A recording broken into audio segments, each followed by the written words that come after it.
Hi everybody, it's Stephanie. Today I am turning the cutest character into a cake. It is the adorable Kirby. I've been wanting to make Kirby for a long time, so I'm very excited to make this today. Let's get started.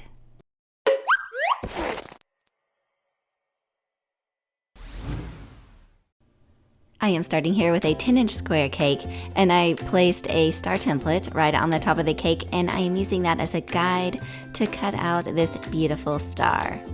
And I'm getting rid of the extra cake, and then I run my knife through the center so that I have 2 layers of cake. I'm filling it with raspberry Swiss meringue. I used my regular Swiss meringue recipe and I mixed in some raspberry puree. So if you like buttercream frosting that is not sweet at all, then this is the one for you. The recipe is here on my YouTube channel. And to make it extra delicious, I'm adding a layer of sliced strawberries, and then I top that off with the last layer of cake. The star that Kirby is sitting on looks kind of like a pillow, so I'm rounding out the edges here just to soften that up a bit. And once I'm happy with the shape, I am covering it in a layer of my Swiss meringue frosting. And get that nice and smooth with a spatula and a plastic flexible smoother. Okay, so in the past when I have made ball-shaped cakes completely out of cake, the next day, I have noticed that the bottom has collapsed. So to be on the safe side, I am going to make the bottom portion of the cake out of candy melts. And so I am pouring that into the ball pan and then pulling it out, and then I'm going to just shave off a tiny bit on the bottom to flatten it out. And I can tell you 100% this cake will not collapse. It actually sat on the countertop for a couple of days and was perfectly fine. Next, I'm piping more buttercream frosting onto the chocolate, and I begin layering up my cake with more cake and frosting. And I did leave out the strawberries on this one, but feel free to make it whatever flavor you like. Alright, my cake is stacked, but I noticed it wasn't a complete circle. It was a little bit too tall. So I am going to trim off some.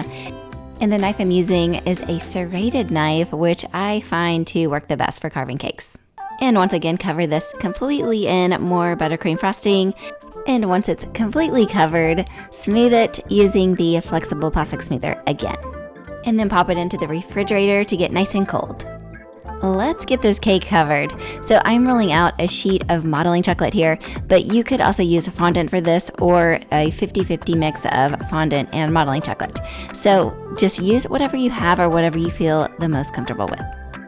And then I'm draping the chocolate over my rolling pin, and then I'm unrolling it onto my star-shaped cake. I am using gloves here, but I find it to leave wrinkles on the chocolate or the fondant. So if you do not have any, just wash your hands and go without, and that is completely fine. I'm cutting away the excess, and then I'm using a modeling tool to push the chocolate under the cake, and then I use the same tool to create lines in between the star's points. And I'm using the same process to cover my Kirby cake. I rolled out a piece of pink modeling chocolate, and then I'm rolling it out onto the cake, and I'm using my hands to smooth it out, and then I am sort of tucking it underneath the cake, and then I'm cutting away the excess chocolate. And since I am using modeling chocolate here, I'm going to have an easier time smoothing this out than if I had just used fondant. I do, however, very much recommend using a 50-50 mix of fondant and modeling chocolate.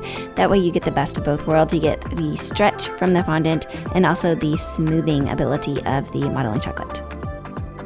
I already covered my board in fondant and I let it dry out overnight. And then I am pouring some melted candy melts onto the board. And then I'm placing my star cake right in the middle of the board. The Kirby cake is pretty heavy, so I'm going to support it with some plastic straws. So I am inserting 4 straws into the cake, and then I cut those down flush with the star cake. Next, I'm adding just a small dollop of chocolate in the center of the star cake, and then very carefully I move my Kirby cake right on top of the star. We are almost finished, but I do need to make a few details to bring this Kirby cake to life. So I am rolling out some black fondant, and to ensure I get the right shape, I place a photo of Kirby on top of the fondant, and then I trace around the eyes. And when you take the paper off, you can see the tracing, and then all you have to do is cut that out. And I use the same technique for all the face details. I have also made the arms and feet out of modeling chocolate, and I'm attaching them with some edible glue and toothpicks.